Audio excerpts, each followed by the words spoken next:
一杯独具森林气息的鸡尾酒，起个名字叫邂逅晨光，如何？调鸡尾酒的时候加冰降温，可以让植物香气更加清透。加入阿培罗晨光酒，带来橙子风味的同时，颜色还很透亮。少量柠檬汁可以增加入口的酸爽感，但加入量非常少，否则会影响森林气息的感觉。接下来就是鸡尾酒的重点，100%天然白桦树原汁，上市企业哈口科出品，27年国货老品牌，品质有保障。采用 NFC 非浓缩还原工艺，工厂就在小兴安岭森林下面，从采收到灌装6小时完成，锁鲜效果很好。100%的天然白桦树汁，零香精、零防腐剂，直接喝口感也很独特。签口有明显的森林气息，仿佛穿越在小兴安岭的白桦树林里。中喝口还有淡淡的木质香，很是清爽。含60多种人体所需的氨基酸、矿物质以及微量元素，酒后、餐后来一瓶也非常不错。然后气泡水补满，最后放入装饰。这杯森林气息的鸡尾酒邂逅晨光制作完成。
大家好，今天我们来尝一下1个月前泡的石榴酒。视频里用的酒是程祥4年坤沙53度酱香型白酒。上次拍摄完成之后，我还用了北京二锅头、红星二锅头各泡了几瓶石榴酒，还把红星二锅头分成了煮过和不煮2种方式。我们先开程祥酒泡的这瓶，闻起来的感觉增加了一些水果的清香，少了很多白酒的刺激，入口是一种很柔和的甜，泡口呢居然没有高度酒的辛辣感，很饱满丰富，超出了我的预期。我们再来喝一下用北京二锅头泡的这款，闻起来果味儿更清爽了一些，入口的甜味儿很清澈，完全没有酒的辛辣感，可能是原酒的度数不高吧，入口和下咽都非常的舒服。我们再喝一下用红星二锅头泡的这款，我们先来开没有煮的。前口的果香味儿比之前的2款都要浓一些，而后口还保留着经典二锅头的味道。再来看一下煮过的，颜色要明显的红一些，果香依然很浓郁，而后口少了一些二锅头的烈。开封之后呢，最好当天喝完，喝不完的话就要把酒滤出来，让酒与水果分离，否则呢可能就会变质。下期呢我们分享一下变质的酒是什么样子的。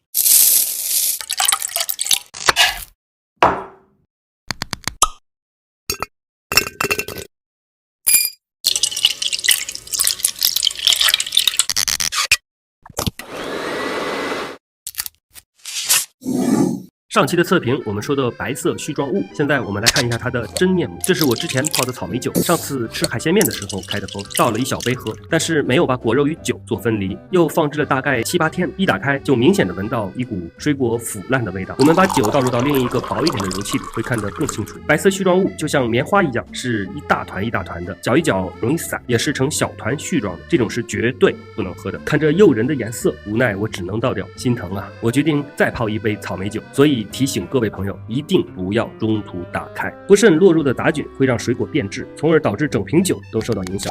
如果开封，先做酒与果的分离。下一期我们来开封橘子酒和菠萝酒。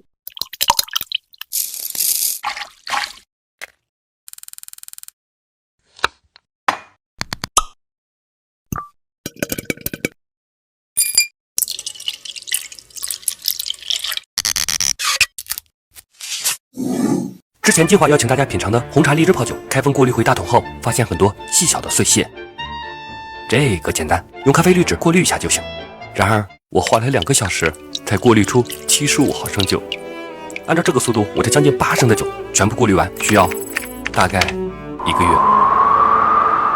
这速度也太慢了呀！本来想放弃的，但尝了一下口感，荔枝的清甜美妙柔和，红茶的滋味若隐若现，且丝毫没有酒精的刺激感。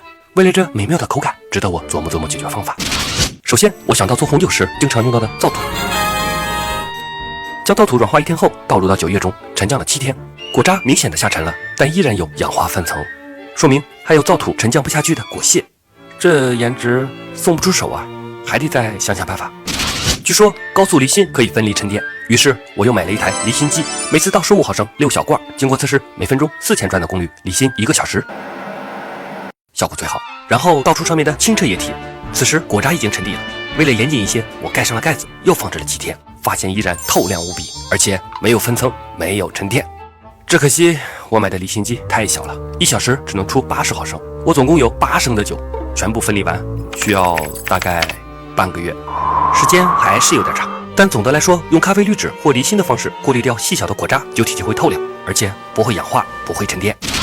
大家好奇这又是什么吗？其实我又买了一台果酒过滤机，工作原理类似纯净水的过滤，只是比纯净水过滤的要粗很多，否则过滤完就有可能真成纯净水了。开工，看着浑浊的酒液在5微米的 PP 棉中跳动后，再转入到0.1微米折叠棉中，就简单的2关就困住了果渣。20分钟不到的时间，酒体果然清澈，不由得想起了那句老话：科技是第一生产力。不过我这套滤芯好像废了，但看着透亮的液体，一切努力都值得。好了，我先装2瓶送检，等检测合格后再来联系大家。